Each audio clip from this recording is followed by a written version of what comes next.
ಯಾವ ಒಂದು ಕೈಲೂ ಅದು ಖಂಡಿತವಾಗಿ ಹೇಳ್ಬಿಡ್ತೀನಿ. ಇಲ್ಲಿಯವರೆಗೆ ಅದೇನು ಪುಟ್ಟಣ್ಣ ಕಣಗ ಪ್ರಭಾಕರ್ ಶಾಸ್ತ್ರಿ ಇಬ್ಬರು ಬಿಟ್ಟರೆ ಇನ್ಯಾರ ಕೈಲೂ ಅದನ್ನು ಕಂಠಾಘೋಷವಾಗಿ ಹೇಳ್ತೀನಿ ಮಾಡಲಿಕ್ಕಾಗ್ತದೆ.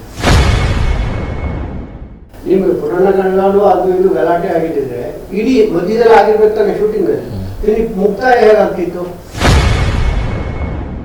ಸರ್? ಸಾಕ್ಷಾತ್ಕಾರ ಚಿತ್ರ ಒಂದು ಕನ್ನಡ ಚಿತ್ರರಂಗದ ಒಂದು ಮೈಲಿಗಲ್ಲು ಸೃಷ್ಟಿಸಿದಂಥ ಅತ್ಯಂತ ಯಶಸ್ಸನ್ನು ತಂದುಕೊಟ್ಟಂಥ ರಾಜ್ಕುಮಾರ್ ಅವರ ಮತ್ತೊಂದು ಚಿತ್ರ ಅದು ಸಾಕ್ಷಾತ್ಕಾರ ಚಿತ್ರ.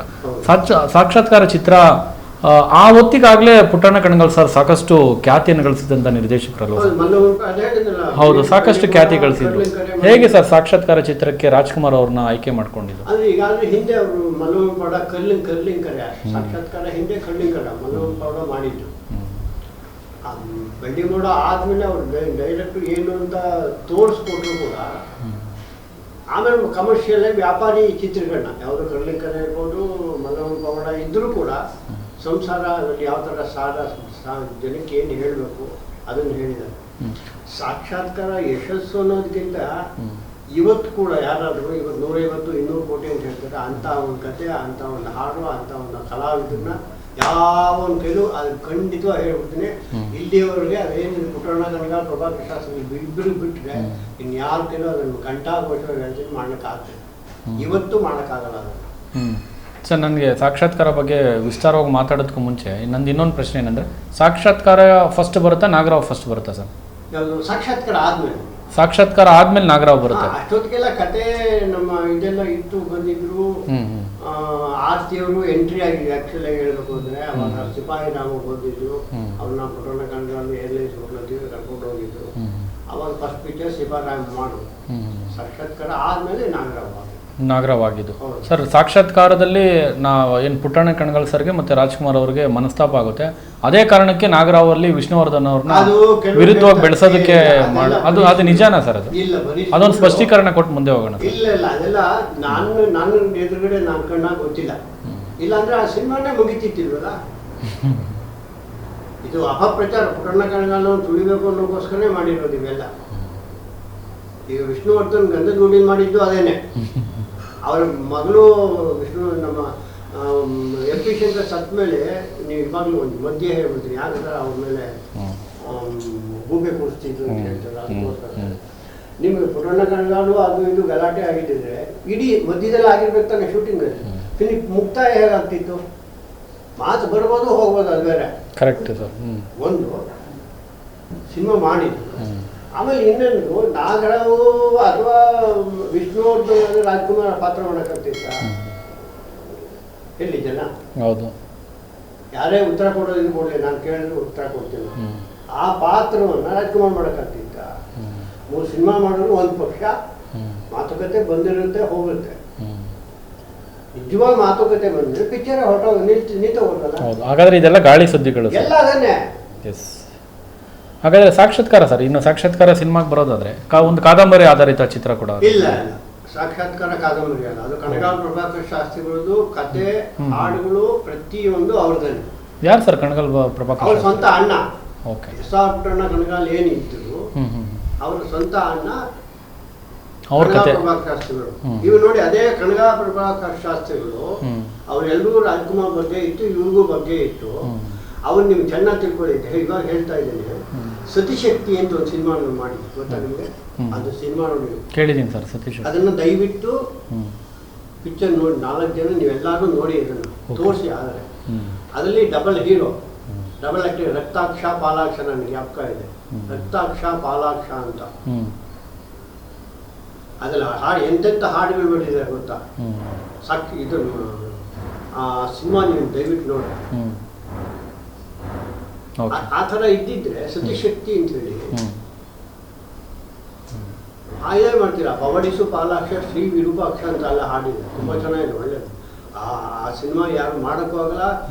ರಾಜ್ಕುಮಾರ್ ಅವರು ಆ 2 ಪಾತ್ರಗಳನ್ನ ಮಾಡಿದ್ದಾರೆ, ಎಷ್ಟು ಚೆನ್ನಾಗಿ ಮಾಡಿದ್ದಾರೆ ಅಂತ ಹೇಳಿ ಅಷ್ಟೆಲ್ಲ ಹೇಳೋಕ್ಕಾಗಲ್ಲ. ಇನ್ನು ಸಾಕ್ಷಾತ್ಕಾರಕ್ಕೆ ರಾಜ್ಕುಮಾರ್ ಅವ್ರನ್ನ ಹೆಂಗೆ ಆಯ್ಕೆ ಮಾಡ್ಕೊಳ್ತಾರೆ ಸರ್? ಅದು ಕೂಡ ಪುಟ್ಟಣ್ಣ ಕಣಗಾಲ್ ಸರ್ ಅವ್ರ ಆಯ್ಕೆನಾ? ಹೌದು, ಒಂದು ಆಯ್ಕೆನೂ ಅದರಲ್ಲಿ ಬಿ ಮಲ್ಲಿಕ್ ಅಂತಿದ್ರು. ಅವರು ಚಾಮರಾಜನಗರದವರು. ಅವ್ರು ಗಾಂಧಿನಗರದಲ್ಲಿ ಆಫೀಸ್ ಇತ್ತು. ಚಾಮರಾಜನಗರದಲ್ಲಿ ಕೆಲವು ಕೃಷ್ಣ ತಿರುಗಟ್ಟೆಲ್ಲ ಇದೆಯಲ್ಲ ಹೊರಗಿದ್ದಾರೆ. ಅವ್ರಿಗೂ ರಾಜ್ಕುಮಾರ್ಗೂ ಭಾಳ ಆ ಒಂದು ಲಿಂಕು ಇತ್ತು ಅವ್ರಿಗೆ. ಕಾಲ್ಶೀಟ್ಗೆ ಏನು ತೊಂದರೆ ಇರ್ತಿದ್ದಿಲ್ಲ. ಅದಾದ ನಂತರ ಸುಮಾರು ಸಿನಿಮಾ ಮಾಡೋದು, ಅದೇ ಬಿ ಮಲ್ಲಿಕ್ ಸಾಕ್ಷಾತ್ಕಾರ ಆದ್ಮೇಲೆ 3-4 ಸಿನಿಮಾ ಮಾಡೋದು ರಾಜ್ಕುಮಾರ್ ಅವ್ರನ್ನ. ಪ್ರೊಡ್ಯೂಸರ್ ಸರ್ ಅವರು? ಹೌದು. ಓಕೆ. ಬಿ ಮಲ್ಲಿಕ್ ಅಂತ ಹೇಳಿ ಅವರು ಚಾಮರಾಜನಗರದವರು. ಹಂಗಾಗಿ ಅದು ಮಾಡಿದ್ರು. ಪ್ಲಸ್ಸು ಪೃಥ್ವಿ ರಾಜ್ಕುಮಾರ್ನ ಕರ್ಕೊಂಡ್ಬಂದಿದ್ದು ಅವ್ರ ಪರಿಚಯ ಇತ್ತು ಸಾಕ್ಷಾತ್ಕಾರಕ್ಕೆ. ಅದು ನಿಮ್ಗೆ ಜ್ಞಾಪಕ ಇರ್ಬೋದು. ಅವ್ರನ್ನೂ ಕರ್ಕೊಂಡ್ಬಂದಿದ್ದು ಅವರೇ. ಇನ್ನು ಜಮಣ ಆತಾಡೋ ಇರಲಿಲ್ಲ. ನಾಗೇಂದ್ರ ರಾವ್, ಬಿ ಜಯಶ್ರೀ, ಬೀರಣ್ಣವ್ರ ಹೆಂಡತಿ, ಜಮುನಿ, ಲೋಕನಾಥ್, ಎಷ್ಟು ಜನ ಮಾಡಿದ್ದಾರೆ ಅದನ್ನು. ಮಲ್ಲಿಕ್ ಪ್ರೊಡಕ್ಷನ್ಸ್ ಅಂತಾನೆ ಮಾಡಿದ್ದೆ ಅದನ್ನು. ಓಕೆ. ಆಮೇಲೆ ಅದರಲ್ಲೂ ಕೆಲವು ಹಾಡುಗಳು ಹಾಗೆ ಅಂತ ಯಾರೋ ಶೇಷಾದ್ರಿ ಅಂತ ಒಬ್ಬರಿದ್ರು, ಎಲ್ಲೋ ಶೇಷಾದ್ರಿ ಅಂತ ಹೇಳಿದ್ರೆ ಹಾಗೆ ಹೀಗೆ ಅಂತ ಹೇಳಿದ್ರೆ. ಆಮೇಲೆ ಪ್ರಭಾಕರ್ ಶಾಸ್ತ್ರದ ಹಾಡು ಬಗ್ಗೆ, ಸಾಕ್ಷಾತ್ಕಾರ ಹಾಡು ಬಗ್ಗೆ ಅದನ್ನು ಕಿತಾಪತಿ ಮಾಡೋದು ಪಿಕ್ಚರ್ ರಿಲೀಸ್ಗೆ ಅಂತ. ಏನಕ್ಕೆ ಕಿತಾಪತಿ ಸರ್? ಅದು ಬೇರೆ ಡಿಸ್ಟ್ರಿಬ್ಯೂಷನ್ ಮಾಡಬೇಕು ಅಂತೆಲ್ಲ ಇತ್ತು. ಇನ್ನೊಬ್ರು ಅವ್ರಿಗೆ ಬೇಕು ಹಾಗೆ ಅಂತ ಇದಾಯಿತು. ಹಂಗಾಗಿ ಆಮೇಲೆ ಅವರು ಹಾಡುಗಳು ಅವಾಗೆ ಕಾಮಿಕ್ ಮಾಡಿದ್ರು, ನೀನೇನು ಹಾಡು ಬರೆಯೋದು ಹಾಗೇನು. ಈ ಹಾಡು ಬರ್ದಿದ್ದು ಸರ್? ಸಾಕ್ಷಾತ್ಕಾರ ಎಲ್ಲ ಹಾಡು ಅವರೇ. ಒಲವೇ ಜೀವನ ಎಲ್ಲಾದು ಪ್ರತಿಯೊಂದು ಆ ಪಿಕ್ಚರ್ನಲ್ಲಿ ಏನು ಹಾಡುಗಳಿದೆ, ಡೈಲಾಗ್ ಏನಿದೆ, ಪ್ರತಿಯೊಂದು ಅವ್ರದ್ದು. ಆ ಪಾತ್ರಗಳ ಸೃಷ್ಟಿನೂ ಅವ್ರದೇ. ಇವತ್ತಿಗೂ ಪಾತ್ರ ಇದ್ದೇ ಇರುತ್ತೆ. ಡೈಲಾಗು, ಪಾತ್ರಗಳ ಸೃಷ್ಟಿ ಎಲ್ಲ ಅವ್ರದೇನೆ. ಇವತ್ತಿಗೂ ಆ ಸಿನಿಮಾ ಒಬ್ಬ ವ್ಯಕ್ತಿಯ ಜೀವನಕ್ಕೆ ಒಂದು ಉದಾಹರಣೆ ಆಗುತ್ತೆ. ತುಂಬಾ ಹತ್ರವಾಗಿರುತ್ತೆ. ನಾವು ಜೀವನ ಹೇಗೆ ನಡೆಸಬೇಕು, ನಾವೇನಾದ್ರು ತಪ್ಪು ಮಾಡಿದ್ರೆ ಜೀವನದಲ್ಲಿ ಬದುಕಲ್ಲಿ ಏನಾಗುತ್ತೆ ಅನ್ನೋದಕ್ಕೆ ಅಲ್ಲಿ ಉತ್ತರ ಕೂಡ ಸಿಕ್ಕಿರುತ್ತೆ. ರಾಜ್ಕುಮಾರ್ ಅವ್ರ ಜೊತೆಗೆ ನಮ್ಮ ನಾಗೇಂದ್ರವು ಇವರು ತಂದೆ ಎಷ್ಟು ಚೆನ್ನಾಗಿ ಮಾಡಿದ್ದಾರೆ ಅಂದರೆ, ಇವರು ಒಲವೇ ಜೀವನ ಸಾಕ್ಷಾತ್ಕಾರ ಜೀವನ ಕೇಳಿದಂಗೆ ಅವ್ರು ಕೊನೆ ಮೆಟ್ಟತ್ತಕೊಂಡು ಹೋಗ್ತಾರೆ ಗೊತ್ತಾ. ವಯಸ್ಸಾದ್ಮೇಲೆ ಗಡ್ಡ ಇದು ಯಾವ್ದಾರ ಸಿನಿಮಾದಲ್ಲಿ ನೋಡಿದ್ರೆ ಅವ್ರನ್ನ, ಕೆಲವೊಂದು ಸಿನಿಮಾದಲ್ಲಿ ಇದೇ ಕಿತ್ತೋಗುತ್ತೆ, ಗಮ್ಮೆಲ್ಲ ಕಾಣಿಸ್ತಾ ಇರುತ್ತೆ. ಅದ್ರಲ್ಲಿ ರಾಜ್ಕುಮಾರ್ ಆ ವಯಸ್ಸಿಗೆ, ಅವಾಗಿನ್ನೂ ಚಿಕ್ಕ ವಯಸ್ಸು, ಆ ಒಂದು ವೃದ್ಧನ ಪಾತ್ರ ಎಷ್ಟು ಚೆನ್ನಾಗಿ ಮಾಡಿಸಿದ್ದಾರೆ, ಎಷ್ಟು ಚೆನ್ನಾಗಿ ಮಾಡಿದ್ದಾರೆ ಅವರು.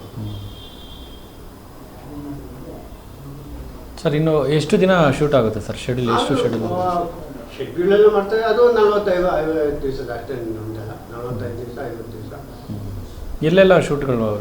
ಕಂಟಿನ್ಯೂಸ್ ಸ್ಟುಡಿಯೋ ಫಸ್ಟ್, ಮುಹೂರ್ತ ಬಂದು ಕಂಟಿನ್ಯೂಸ್ ಸ್ಟುಡಿಯೋ. ಆ ನಂತರ ಚಾಮುಂಡೇಶ್ವರಲ್ಲಿ ಸ್ಟುಡಿಯೋದಲ್ಲಿ ಸೆಟ್ ಹಾಕಿದ್ದು. ಸೆಟ್ಟಲ್ಲಿ ಶೂಟ್ ಆಗುತ್ತೆ ಸರ್? ಹೌದು. ಆ ಮನೆ ಅದೆಲ್ಲ ಇದು ಅಲ್ಲೇನೆ. ಓಕೆ.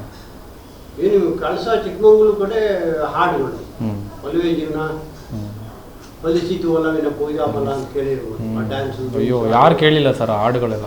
ಎಲ್ಲ ಆ ಕಡೆ ಶೂಟ್ ಆಗಿತ್ತು. ಈ ಮನೆ ಅವ್ರದ್ದೆಲ್ಲ ಇದು ಮಾಡೋದು, ಆ ಮೆಟ್ಲತ್ತದು, ನೀರು ಗೀರು ಅದೆಲ್ಲ ಇರುತ್ತಲ್ಲ, ಅದೆಲ್ಲ ಸೆಟ್ ಹಾಕಿರೋದು.